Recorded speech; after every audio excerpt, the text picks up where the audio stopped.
মানুষ চেনা সমুদ্র মাপার চেয়েও কঠিন কাজ।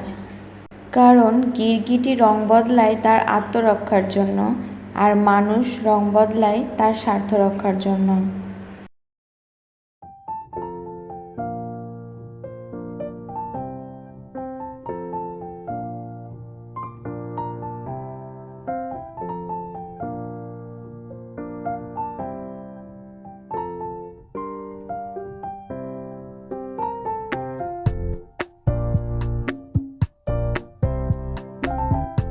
হ্যালো এভরিওয়ান, আসসালামু আলাইকুম। বাংলাদেশি ব্লগার মিতু চ্যানেল থেকে আমি মিতু বলছি। আশা করছি যে বা যারা আজকের ভিডিওটা দেখছেন বা দেখবেন, আল্লাহর রহমতে সবাই ভালো আছেন, সুস্থ আছেন। আলহামদুলিল্লাহ, আমরা সবাই ভালো আছি। বরাবরের মতো আরও একটা নতুন ভিডিও নিয়ে আপনাদের মাঝে হাজির হয়েছি। আশা করছি ভিডিওটা ভালো লাগবে। সকালে নাস্তা করে নিয়েছি রুটি আর আলু ভাজি দিয়ে। তারপর যে থালা বাসনগুলো হয়েছিল ওই থালা বাসনগুলো ধুয়ে নিয়েছি। তো ভিডিওটির সঙ্গে যারা যারা আছেন, তো ভিডিওটিতে একটা লাইক দিয়ে পুরো ভিডিওটা কন্টিনিউ করবেন। আর ভিডিও কেমন লাগলো অবশ্যই একটা কমেন্ট করে জানাবেন। আজকে যদি আমার চ্যানেলে কেউ নতুন হয়ে থাকেন তো অবশ্যই চ্যানেলটা সাবস্ক্রাইব করে পাশে থাকা নোটিফিকেশনের অল অপশনটা অন করে রাখবেন, যাতে করে আমি যখনই কোনো ভিডিও দিব আপনাদের কাছে নোটিফিকেশন পৌঁছে যাবে। আপনারা আপনাদের সময় সুযোগ করে ভিডিওটা দেখে নিতে পারবেন। আর যারা যারা এই কাজগুলো করে নিয়েছেন তাদেরকে মন থেকে অসংখ্য অসংখ্য ধন্যবাদ এবং অনেক অনেক ভালোবাসা।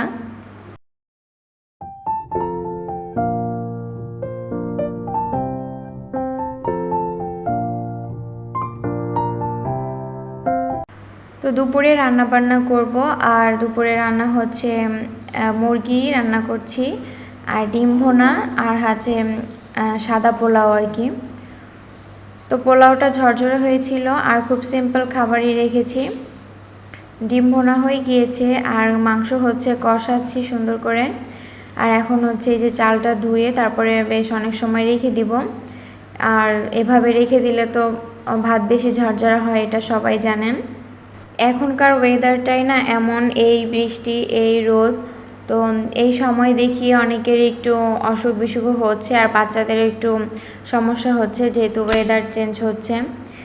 আর বৃষ্টি নামছে, আজকেও এখানে আমাদের ঢাকাতে বৃষ্টি নেমেছে, তবে গরম কিন্তু কমেনি, গরম ঠিকই আছে।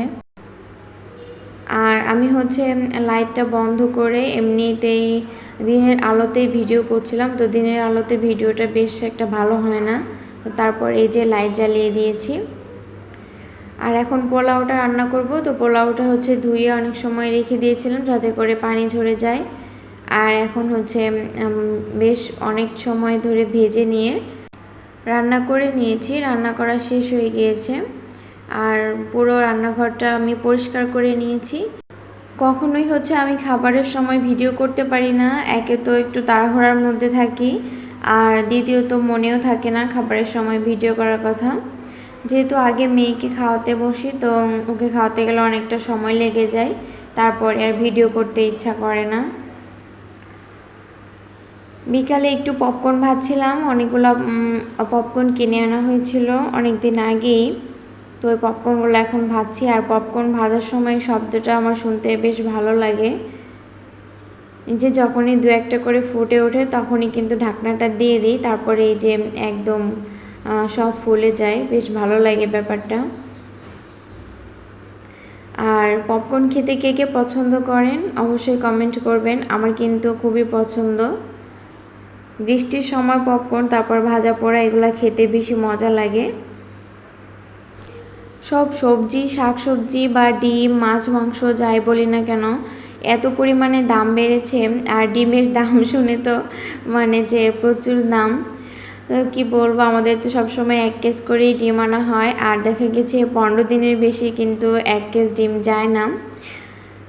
আর এখন যে পরিমাণে দাম শুনছি ডিমের, তাতে তো ডিম খেতেই ইচ্ছা করে না। তো মনে হয় যেন ডিম হচ্ছে মুরগি যখন ডিম পাড়তে যায় তখন হচ্ছে সিজার করা লাগে, যে এত পরিমাণে দাম হয়েছে। ব্রয়লার মুরগিরই অনেক দাম, তো দেশি মুরগি আর হাঁসের ডিম কেমন সেটা আমার ধারণা নেই। অনেক দিন হয়েছে যে দেশি মুরগি বা হাঁসের ডিম কেনা হয়নি, তো ওই দামটাও আসলে জানি না। তো এই যে আমি আমাদের কিছু ডিম এনেছিল, তো ডিম শেষ হয়ে গিয়েছিল। আর ডিমগুলো কিন্তু অনেক বড় ছিল, দেখলে মনে হচ্ছিল যে হাঁসের ডিমের মতো, বেশ সাইজটাও বড় ছিল।